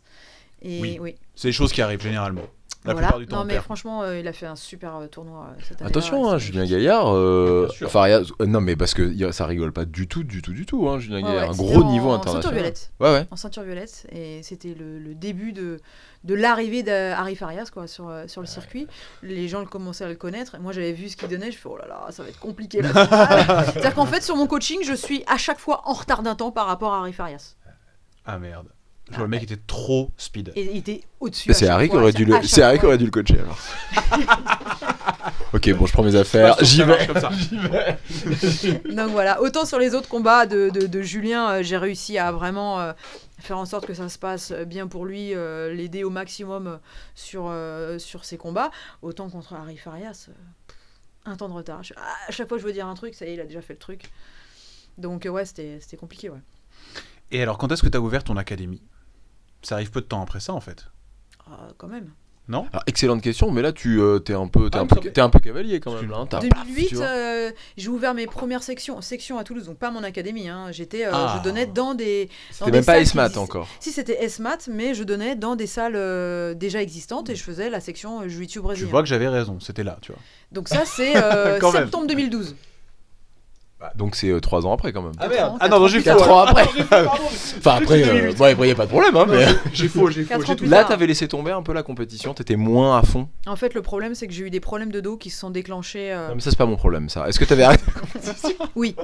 Voilà, Oui. t'avais arrêté la compétition. Parce que j'avais des Plus problèmes possible, de dos. ouais, vraiment, tu Et pourrais je éviter. m'entraînais très très peu parce que j'avais vraiment des Est-ce que problèmes tu de dos. penses que c'était dû à un surentraînement? Parce que d'après ce que tu dis, tu rigolais pas du Alors, tout. c'était pas du surentraînement, c'est juste que ma pratique a entraîné des... En fait, j'ai un côté qui est plus développé que l'autre par rapport à ma pratique. Ça se voit pas comme ça en visuel, mais quand je vais chez le kiné, il le voit. Et je le vois dans la glace. Et en fait, j'avais des tensions musculaires. Et en fait, j'avais des vertèbres qui se déplaçaient. Quand les vertèbres se déplaçaient, je pouvais plus bouger. Mais vraiment plus bouger. Je pouvais même pas me retourner dans mon lit. C'était vraiment terrible. Donc quand tu as toujours cette crainte d'avoir ce blocage et d'être coincé dans ton lit, il y a un moment donné où tu te dis je vais peut-être arrêter. Donc voilà, puis ça arrivait à un moment où j'avais fait beaucoup de compétitions. D'ailleurs, on l'entend sur le reportage que David Gauthier a fait sur la DCC, où je dis où j'ai besoin d'un break, parce que j'en ai fait vraiment beaucoup. Et le break arrive plus tard, parce que avec la FILA fonctionnait bien à l'époque, FILA, FFL. Et en fait, j'avais sélectionné la place pour les Jeux mondiaux, qui avaient lieu dans la structure des JO de Pékin. Donc je devais partir. Je devais le faire et en fait j'en pouvais plus. Et donc François Laurent m'appelle, il me dit Laurence, t'es sûre que tu pars pas? Je lui dis écoute, j'en peux plus, mais vraiment j'en peux plus quoi. Donc j'avais sélectionné la place avec mes problèmes de dos, avec toujours cette crainte que ça se bloque, etc. Et je lui dis non je pars pas. Toujours un peu de regret, tu vois, avec du recul maintenant, mais au final sur le moment c'était pas possible. Donc j'ai arrêté de m'entraîner pendant un an et demi, où vraiment je m'entraînais, mais une fois toutes les 2 semaines, une fois toutes les 3 semaines. Ah ouais. Comme moi un peu, quoi, tu vois, finalement, c'est ça, c'est la route vers la gloire, en fait. Pareil, c'est ça. Même parcours. Ouais. T'as arrêté le jiu-jitsu aussi bien comme moi, quoi. D'accord. Donc voilà, et en fait, comme je me suis aperçu que j'avais des problèmes de dos, je me suis dit, puisque je peux pas faire de jiu-jitsu comme je veux, je vais le faire par procuration, donc je vais entraîner les gens. C'est comme comme ça ça, que ça a c'est comme commencé. ça que ça a commencé. C'est comme ça que ça a commencé, ouais. Mais, donc, mais tu tournais quand même avec eux au début, ou c'était Non. juste... Ah, voilà, c'est Première ça, même année, pas, je tournais en fait. pas avec eux. J'avais, dans l'une de mes sections, j'avais 13 inscrits, dont moi et Erwan, donc autant te dire que c'était pas beaucoup. Et j'étais sur le bord et je les corrigeais au moindre truc. Non, ton bras là, non. Donc c'est-à-dire que t'as ouvert une section sans...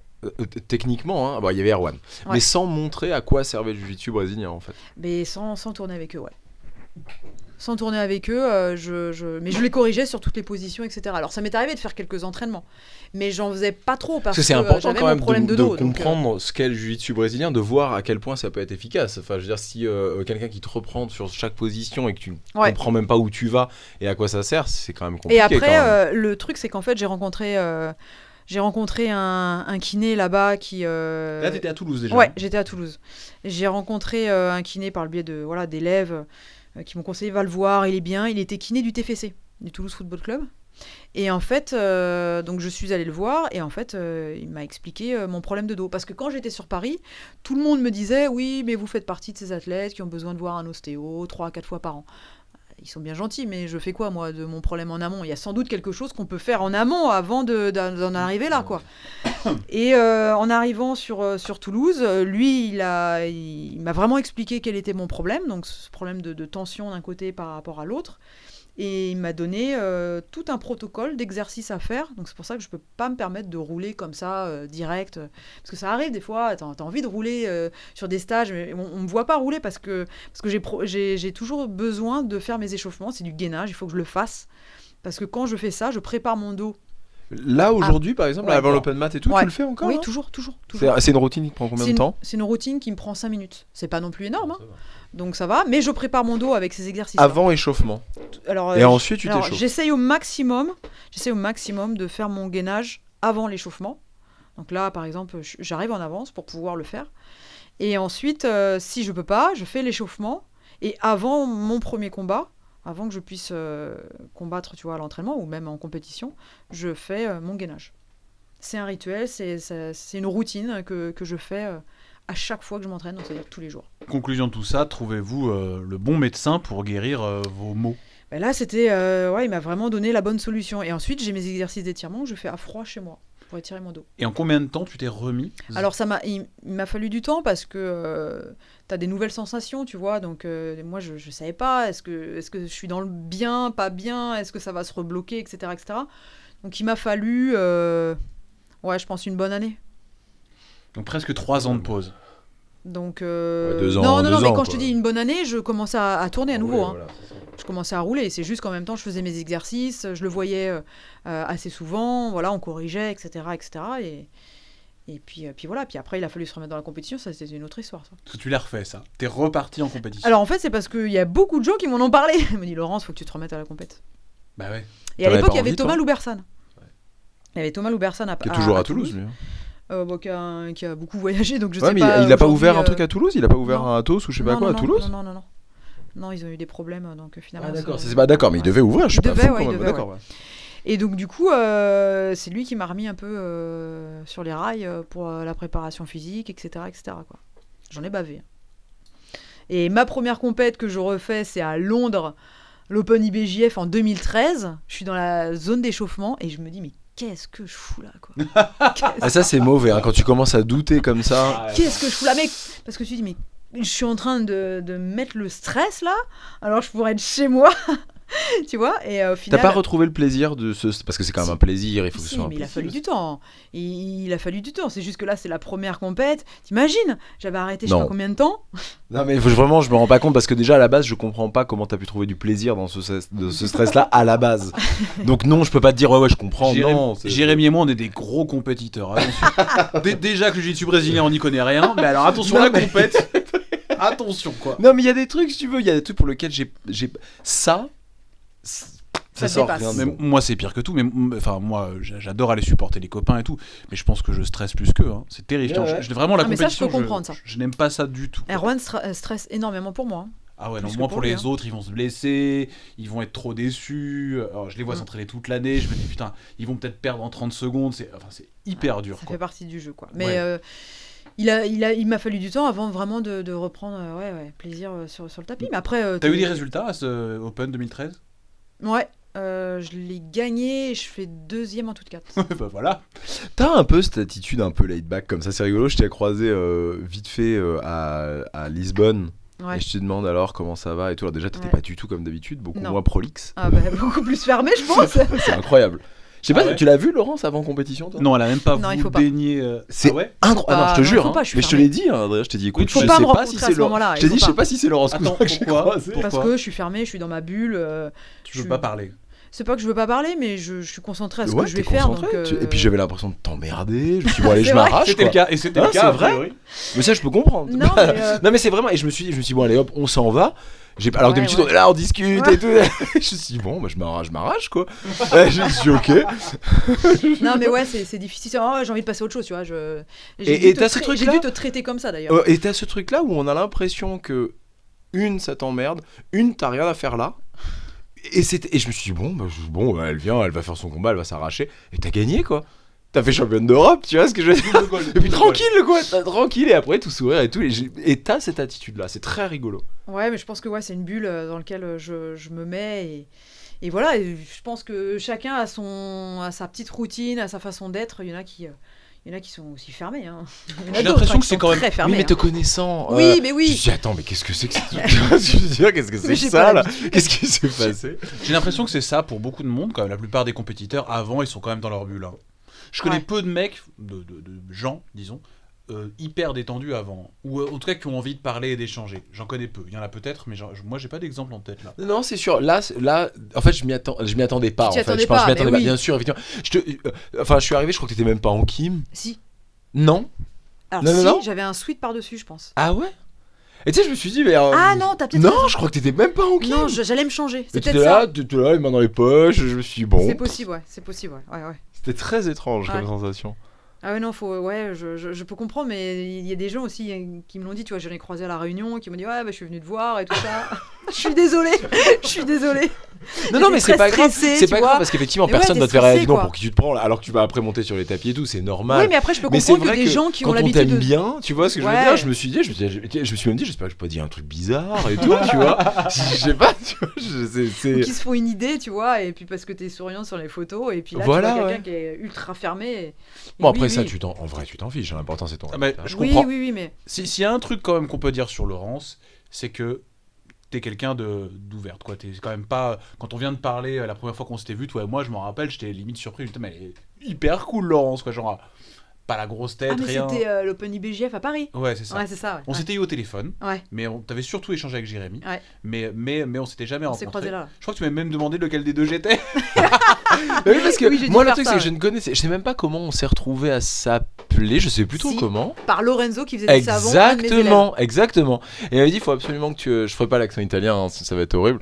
Mais il m'avait dit, il faut absolument que tu contactes l'accent, Laurence. fais- Non, attends, non, fais t'as l'accent, pas envie. s'il te Non, non, plaît. Michel Leb, là, c'est pas possible. et je t'avais contacté. Je t'avais dit, écoute, parce que c'est toi qui m'as dit, ok, mais 15 minutes. Je crois qu'on avait passé 2 heures et quelques. Oh, je crois qu'on a passé très longtemps. Ouais. Je me suis dit, ah ouais, je me suis dit, ok, là, on est bon. Là, si on a besoin de savoir quelque chose, on appelle Laurence, on est bon. Alors, c'est vrai que ça, c'est vrai, et c'était comme ça à chaque fois qu'on s'est vu, au roll-up, à chaque fois qu'on s'est vu, il y a cette espèce Ah oui. de facilité, et c'est génial, nous, on adore ça. Et c'est vrai que là, la Ah ouais, là, dichotomie t'as dû- était t'as dû tellement prendre, importante, je me suis dit, ok, bon, et je t'ai dit, j'ai même cru que j'avais fait quelque chose. Quelque chose. Non. Non. Bah, tu le sauras maintenant. Bah voilà, maintenant Tu je le iras sais. pas me parler exactement. avant, En quoi. compétition, je te laisserai. Tu vas me parler après. Il y en a qui arrivent là, Qui arrive des compétitions. Oui, Barcelone, dans 2 semaines. Le Master International à Barcelone. Tu Et peux nous dire la date si tu la sais de tête 4 mai. Voilà. Parce que le podcast étant diffusé pas tout de suite, le 4 mai, ce sera. Oui, avant. Ce sera juste. Hein. Juste avant. Voilà. Peut-être. T'es prête? Oui. Ouais, mais on Oui. le sent là, hein. La preuve, Oui, tu oui, parles oui, plus, non, ça y est, mais c'est en fini, fait, t'es si tu agressive. veux- Alors- C'est bon. C'est bon, t'es prête, ok, c'est parti. Non, en fait, quand j'ai un tournoi en visu, je change complètement à l'entraînement. Je suis plus agressive. Voilà, quand j'ai l'optique d'une compétition, là, c'est cling, ça se met vraiment en mode compétition. C'est pas pareil, quoi. Donc Barcelone Master, Europe Master. Ouais. Et ensuite, Et ensuite, ce sera Las Vegas. voilà. Les Las mondes. Vegas Bon, pour les Ça, World c'est en Masters. juillet, c'est ça? Août? Fin août. World Fin août Master. à Las Vegas, quoi. Ouais. Oh là là. Tu vas rencontrer tes anciennes, tu penses, de tes championnats du monde? Laetitia Ribeiro, Non, elle combat plus. Elle combat plus. tu l'as dégoûté du sport, je pense. Alors, je l'ai pas dégoûté. Je l'ai pas Bien, dégoûté, mais Laurence j'ai Cousin, je l'ai- ne veux plus venir. Je l'ai pas dégoûté, mais j'ai appris une anecdote en allant à la Réunion. Ah, on adore les anecdotes. Surtout En à La fait, Réunion. On adore la réunion aussi, ça c'est clair. En 2008, il y avait un Français qui était donc réunionnais, qui se baladait de temps en temps un peu avec nous, qui était Gracie Maïta, et qui donc s'entraînait avec Laetitia Ribeiro et tout ça en 2008. Hein. Et il s'entraînait avec elle notamment, et elle parlait tout le temps d'un Français, donc il pensait que c'était lui. Il disait, ouais, ce Français est fort, et en fait, il a compris qu'en fait, non, c'était pas de lui qui parlait, c'était de moi. Et oui, parce qu'en 2007, je l'avais battu. Donc, on était en 2008, on est à nouveau s'affronter aux mondiaux, mais il se trouve qu'en fait, elle est de l'autre côté de tableau. Donc, du coup, je l'ai pas affrontée. Et elle perd en demi-finale. Donc, Donc voilà. t'as pas eu à la rencontrer Donc, je l'ai à ces pas à championnats-là. nouveau rencontré. Ouais. Oui, c'est ça, tu me disais que, je sais plus, qu'il y a une que t'as jamais combattue, comment elle s'appelle, évidemment, à ton poids. Il y a Michel Nicolini que j'ai Voilà, jamais Nicolini, combattu. que tu l'as jamais Jamais, rencontrée. jamais. Qui Ouais. est quand même la compétitrice numéro 1 de tous les temps, hein, Nicolini. C'est Alors, vraiment- je sais pas si de tous les temps, parce que Je je crois pense que que oui. Laetitia Ribeiro est peut-être devant hein, en termes de Hall of Fame. Hall of Fame, il y a Laetitia Ribeiro. Hein. Après, à voir. Hein. Oui, mais je crois que Nicolini a Ouais, plus de plus de titres. titres. je Ah, c'est crois. possible. Ouais. Elle est plus titrée. Je crois qu'elle en a jamais raté. Hein. Tous ceux auxquels elle a participé, elle les a remportés. Hein. Je crois que c'est ça le truc de Michel Nicolini. Sauf le sien. Ah ouais? Faux, parce que je crois Bah que non, l'année elle où était pas. moi... Attends. Non, Je elle dis était pas pas de ceinture, elle était bêtises. pas ceinture noire. Alors, peut-être pas en ceinture noire. Si, parce qu'il y a une année où elle a voulu descendre de catégorie. Elle s'était même coupé les cheveux pour essayer de Ah descendre ouais de catégorie. Elle n'était pas passée. Ouais. Ah Et je d'accord. te dis ça, je crois que c'était vraiment... j'étais aux États-Unis. Ça Ah doit être en d'accord. 2008, Ça c'est marrant. d'ailleurs. Pour moi, elle avait pas sa ceinture noire à ce moment-là. Si, ouais. Je crois que ça doit être 2008. Donc voilà. Donc la après petite anecdote, mondiaux c'était là, ça. mondiaux Donc en mondiaux, août, t'es ouais, prête. les Et World est-ce Masters, qu'on ouais. va te revoir dans des super fights, des événements comme J'en sais ça? rien. Parce que finalement, c'était passé un peu à la trappe cette histoire de Polaris. Passer à la trappe? Ouais, tu l'avais mis en avant, t'en avais parlé, tout Oui, ça. oui, j'en ai beaucoup parlé. Ouais. Ouais. C'était bien, c'est une chouette expérience. C'était une chouette expérience. Ouais, c'est complètement différent. Tu combats sur 15 minutes déjà. C'est pas Tu la m'avais même parlé chose. de ton game plan qui avait pas Oui. vraiment pris, c'était rigolo. Si, qui avait pris un petit peu, et à tel point que je me suis. Elle s'était pas assez fatiguée en fait. Non, si, c'est juste qu'elle a pas du tout aimé mon game plan. Ah ouais. Ah oui, parce qu'en fait, si tu veux, elle était la l'American Top Team. Ouais. Et je pense qu'elle a dû lire ou traduire le game plan que nous, on l'avait balancé sur les réseaux sociaux après, sur Facebook. Ah oui, d'accord. Et là, elle a fait du trash talking, enfin bref, ça lui a pas plu. En gros, oui, elle s'est pas laissée faire, machin. Mais elle est un peu passée pour une pleurnicheuse à ce moment-là. Parce que du coup, Elle a elle- répondu à des, En fait, ce qui s'est à passé- des comments que toi t'as laissé. En fait, ce qui s'est passé, c'est que elle avait affronté Michel Nicolini au Polaris juste avant. Ouais. Elle la bat en 10 secondes. Donc là, elle s'est dit, Tranquille, ça va on aller, dit. tranquille. Donc elle m'a littéralement ignoré sur tout le Polaris, de la pesée, parce que à la pesée, quand t'arrives, elle était déjà installée et tout. Moi, je l'ai regardée, j'étais prête à lui dire bonjour. Elle, rien du tout, alors que tous les autres se saluaient, etc., etc. Et en fait, si tu veux, il y a une prime bonus sur la soumission. Et contre moi, elle a pas eu sa prime bonus. Donc du coup, elle s'est enfermée quand même sur toute la dernière partie du Polaris. Donc elle a même pas vu les combats Rousimar Palares contre Gary Tonon. Donc je pense qu'elle était vraiment pas très contente. Ah, elle est comme ça, Ouais, c'est elle est marrant comme ça, parce que oui, c'est oui, pas du parce tout ce qui que, sort. Oui. Ah oui, Gizari Matuda, oui. Tu la recommandes pas, quoi. Non, je la c'est pas- recommande pas du tout. Pas du tout. Ah ouais. Ah ouais, pas Parce du qu'elle tout. vient souvent en France, à Cannes chaque année. Ouais, Elle, mais- elle organise, enfin elle et comment elle s'appelle, qui va plus le faire maintenant là, comment elle s'appelle, Mackenzie Dern. Mackenzie Ah, Dern, rien voilà. à voir, rien à voir. Et Mackenzie elles Dern, organisent super sympa. un gros séminaire pour Oui, les oui, filles et tout. Enfin, c'est Ouais. c'est un vrai rendez-vous. Ouais, mais ouais. Ah ouais, mais non. Mais nous, on a Laurence Cousin en France. Pourquoi aller Non, non, mais chercher les Mackenzie autres Mais Dern, c'est hyper aucun intéressant problème, ce que tu dis très parce que c'est pas gentille. l'image du tout qu'elle renvoie. Je suis désolé, mais Mackenzie Dern, très sympa, super agréable dès que je la croise. Un grand sourire et tout ça, on se fait la bise, machin. Gizari Matuda, je pense qu'à mon avis, si je la croise, elle me fera pas la bise. Non. tu penses que t'aurais dû l'aborder différemment le combat? Non. Non, t'as fait ce qu'il fait. Eh ben non, mais c'est hyper, On a c'est fait- hyper on beau a de dire fait ça. le Ça seul que t'aurais truc- pas pu faire mieux. C'est ça que tu veux dire. Si, ben mais voilà. c'est l'arbitre qui a apporté le truc qu'il aurait pas dû apporter à ce moment-là. En fait, ce qui s'est passé, c'est que elle est ultra agressive et moi je canalise son agressivité. Elle Tu essaye m'avais dit, ouais, tu désespérément l'as laissé de faire. s'épuiser entre Ouais, guillemets. elle essaye désespérément de faire son passage de garde. Le problème, c'est que Erwan me fait exactement le même passage de garde à l'entraînement et que Et déjà il est lui beaucoup il plus galère. puissant, ouais. Et il est plus puissant, il galère. Donc elle, c'était sûr qu'elle n'allait pas passer. Et donc ça lui a pas plu. Et en fait, ce qui s'est passé, c'est qu'à un moment donné, j'arrive à un peu la renverser et je suis prête à remonter. Le problème, c'est que j'ai la main dans le pantalon et le pantalon est décroché. Donc en fait, on voit le sous-vêtement qu'elle a en dessous. Et moi, je suis encore dans mon règlement IBJF et donc du coup, je regarde l'arbitre pour qu'elle puisse remonter son pantalon. Je suis sympa quand même. Et en fait, Et pour ça, on t'en veut un peu quand même, Laurence. Hein. Beaucoup de. Ouais, non, quand même. Quand même. et Ouais. donc du coup, elle se rhabille et on aurait dû, pour moi, avec les règles IBJF, on aurait dû reprendre dans la même position. Et là, si on reprenait la même position, je lui passais la garde. Sincèrement, je lui mettais le renversement et le passage de garde. Et là, le problème, c'est que l'arbitre, il dit, pour le show, on reprend debout. Et là, Ah j'étais là verte. là là. Donc voilà. Après, voilà, ça fait partie du truc. Eh, c'est normal, c'est pas. Il faut pas penser justement Ouais, règles. mais voilà. Mais moi, C'est un show. j'étais, Il faut pas penser gagner ou perdre. Il faut vraiment penser faire plaisir au public. Si tu penses C'est gagner, c'est gagner avec la manière, gagner avec les formes. C'est très compliqué le super Oui, fight. oui, c'est complètement différent. C'est une approche qui est complètement différente. Moi, même si à la base, je cherchais vraiment la soumission. Hein, Voilà, mais je pense que tu tu avais recherches plus la une approche de soumission. compétitrice en fait. toi. Mais après, qu'importe. Il faut bien passer la garde pour essayer après de soumettre, tu vois. Donc, Oui, sauf que oui, mais enfin, tu viens de le dire, sauf qu'en compétition, tu aurais pas repris debout. non, Bah voilà, la plupart, je pense que on va dire 20% des gens qui sont dans la salle n'ont aucune foutue idée de ce qu'ils regardent. C'est ça. Bah oui, mais c'est vrai. Mais non, mais c'est vrai. Et moi, je l'ai vu au roll-up. J'étais assis à côté de deux jeunes filles. Je comprenais rien. Mais peut-être. elle me disait mais alors donc ça c'est quoi parce que d'un coup ça devenait du nogi et elle me dit mais alors Pourquoi ils ont pas de vêtements mais alors ça c'est quoi alors ça et c'est du jujitsu et j'étais obligé d'expliquer. Je me suis dit c'est fou quand même, on était une rangée, il y avait 5 personnes là à côté, il y en avait 2 qui ne savaient pas du tout de quoi on parlait, qui ont passé 2h30 3 heures à regarder des combats. Et là c'est le même Moi, je dis principe. chapeau. Mais non, mais Chapeau. bien sûr, chapeau. Même moi, déjà, j'ai du mal. Alors, non, mais c'est ça. Donc, c'est normal qu'il t'ait fait reprendre de debout. C'est pour ça que quand tu dis oui, mais enfin, j'aurais dû passer la garde, les points et tout, en fait, Oui, ils on s'en s'en foutent un peu. fiche. Bah oui, parce que de toute façon, c'était à la soumission. C'est ça. Donc la question se pose pas. Mais quand tu veux chercher la Ah, domination. voilà, mais voilà. donc t'es la compétitrice qui oui, parle c'est là. la c'est ça. compétitrice qui parle, ouais, tout à fait.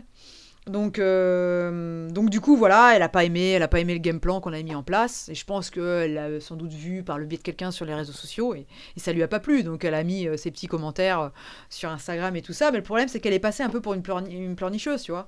Donc elle C'est s'est pas fait ton truc, reprendre. toi. Hein. Non, pas du tout. T'es pas du genre pleurnicheuse. T'as perdu, t'as gagné. Bon, Ouais, c'est comme c'est ça, bien, c'est- c'est la vie, ouais. Ouais, c'est comme ça. C'est bien. On aime ça. J'adore.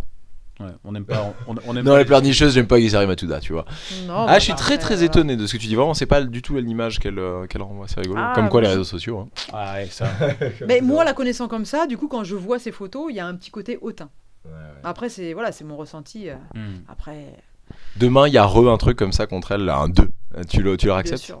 Elle l'acceptera, Bien tu sûr, penses? Non. C'est ça, vraiment. Non, je sais pas. Je sais pas, mais oui, pourquoi pas, oui. Pourquoi pas. T'es toujours au top dans la compète là. Non. Même si t'es passé en master, non? Oui. Alors voilà, tu vois, tu viens de le dire.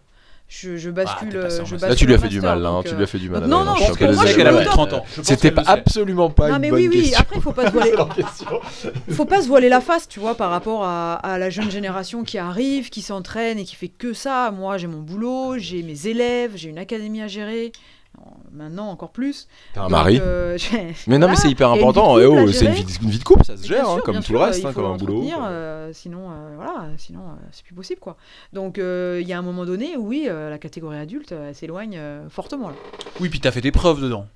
Oui, après t'as toujours Voilà. envie, quand t'as le côté compétitrice, t'as toujours envie, mais il y a ton corps aussi qui te le rappelle et qui te fait comprendre que Et- voilà, c'est différent quoi. Et donc, depuis là, quelques mois, à peine, tu as ouvert ta propre académie. Oui. C'est J'ai ouvert magnifique ma ça. propre académie, ouais. Donc, la seule Ribéro en Europe, en France? Alors en France métropolitaine, on va dire ça. Voilà, la seule en France métropolitaine. Voilà. Parce Et que- tu as ouvert ton académie Ribéro à Academy. Toulouse. Oui, à Toulouse, ouais. Et On salue donc Grégory Paulmier qui s'occupe de, enfin qui est plus ou moins responsable là-bas avec Tyrone, tout ça, en Guyane. Ouais, il Voilà, m'a laissé c'est un lui. petit message d'ailleurs. Voilà. Il m'a dit ce serait sympa que tu viennes. Bah ouais, c'est vrai. Eh oui. tu lui as dit que ce serait sympa qu'il te paye le billet d'avion. J'aurais pu répondre, ça. Non, mais parce que comme je reviens de la Réunion, il s'est dit, bah, ce serait bien que tu Ah, fasses, c'est dur la vie, hein. Ouais, tranquille, vas bien sûr, t'oublier. t'es à la Réunion, passe nous voir en Guyane. Comme quand on était à Lyon et qu'on nous avait dit, bah passez nous voir à Strasbourg. Un peu pareil, c'est la même chose. Bon, ça fait pas autant rêver quand même, hein, mais c'est ça, tu sais. Ah, bah oui. Bah bien, j'arrive, je prends un avion, j'arrive. Moi, Strasbourg, ça me fait rêver.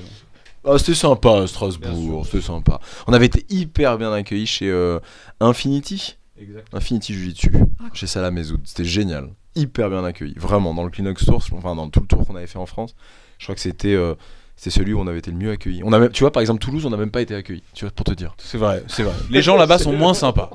Les gens là-bas sont moins sympas quand même. Il y a un truc. Ça se passe bien, ton club? T'es contente? Mais oui, après, il y a plein de choses à gérer qu'on ne gérait pas avant, donc c'est d'autres tâches, un autre travail, etc., pour que la salle elle reste propre et toujours accueillante pour les élèves, quoi. Elle est très très belle en tout cas, Merci. la salle. Vraiment, super belle.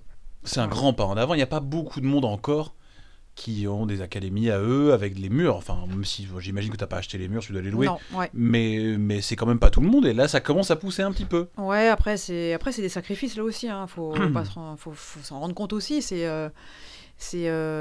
tout Même un est sacrifice passé. d'argent, tout simplement, ça Mais paye c'est pas un quoi. sacrifice d'argent. C'est-à-dire que même les cours, je suis pas défrayée sur mes cours. Ça fait 2-3 ans que je suis pas défrayée sur mes cours. C'est-à-dire que je donne mes cours gratuitement à l'heure actuelle pour pouvoir conserver l'argent des cotisations pour que ce soit utilisé dans la location de la salle, etc., quoi.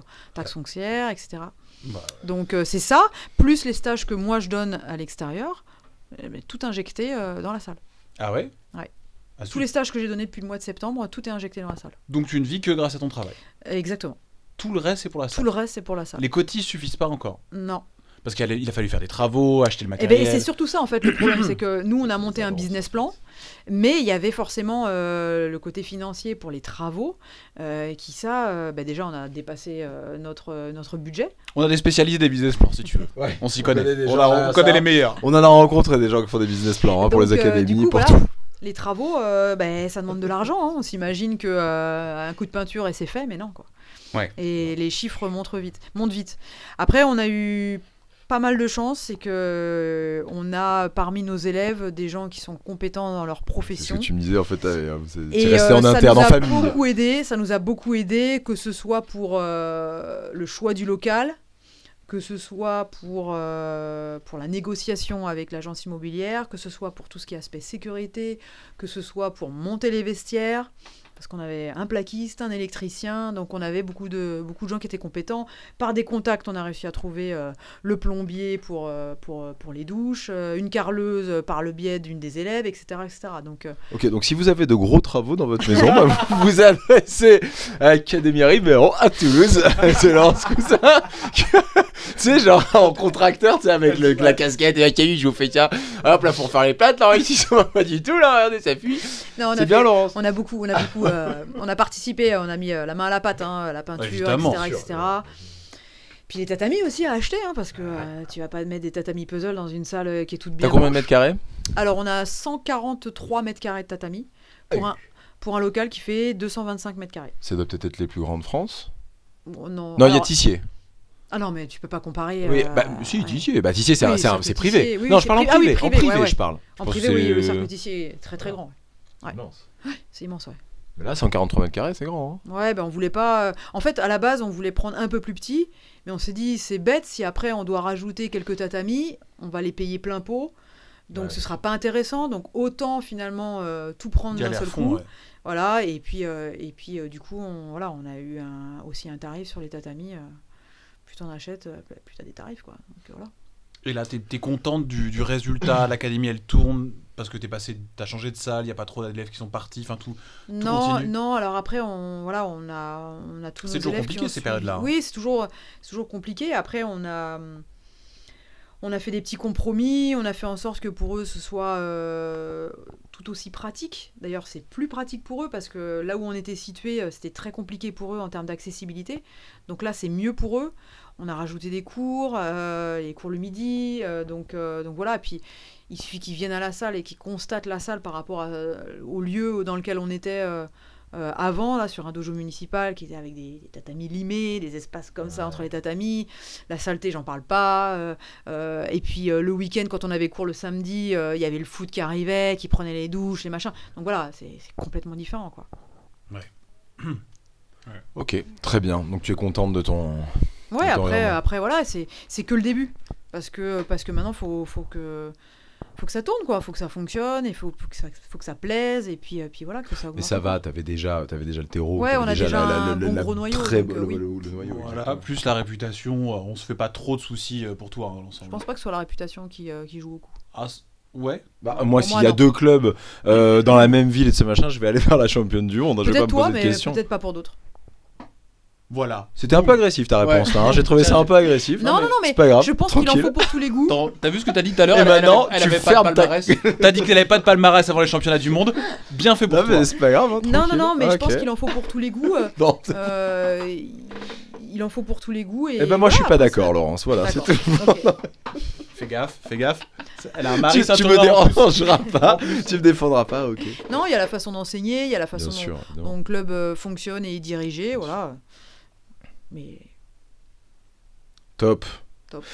Laurence, toi qui as, avant de terminer ce podcast, toi qui finalement, je pense que tu dois être sûrement la seule en fait, qui a réussi te démarrer ceinture blanche, tu as changé de club, c'est-à-dire que tu as le package complet jusqu'au principe de championne du monde, tu as ouvert ton club et tout. Aujourd'hui, quelqu'un commence le jiu-jitsu brésilien, un conseil.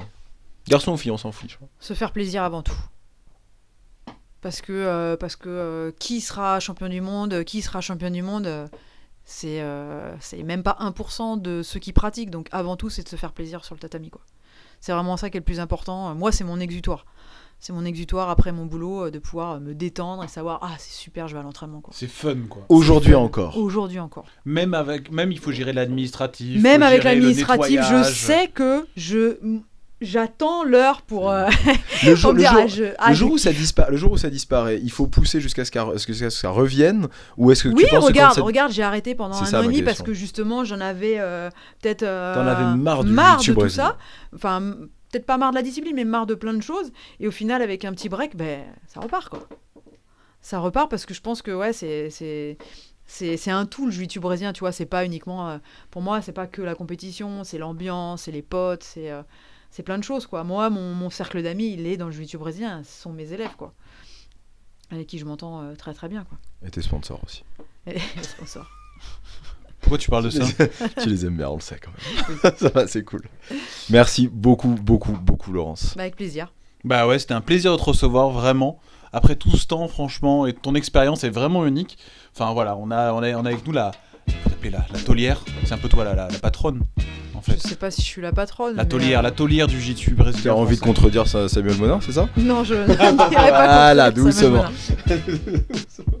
Et t'as pris sur ton temps, en plus on sait que t'étais ici en famille, tout ça. Merci infiniment d'être Avec venu plaisir. nous voir. À une Changer prochaine. avec nous. Et bah carrément, Dans merci. 10 ans. Dans 10 ans. Tu tiendras plus debout, hein. D'ici là, ce bah, sera ça va. fini. Ah, mais moi, elle me cherche depuis tout à l'heure, elle me cherche, c'est terminé. Bah ouais, t'es vieille. Ouais, un petit peu, ouais, mais pas complètement. Bien sûr, ces bonnes paroles, là, Laurence Merci est en train de beaucoup, mettre son Laurence. kimono. Merci beaucoup.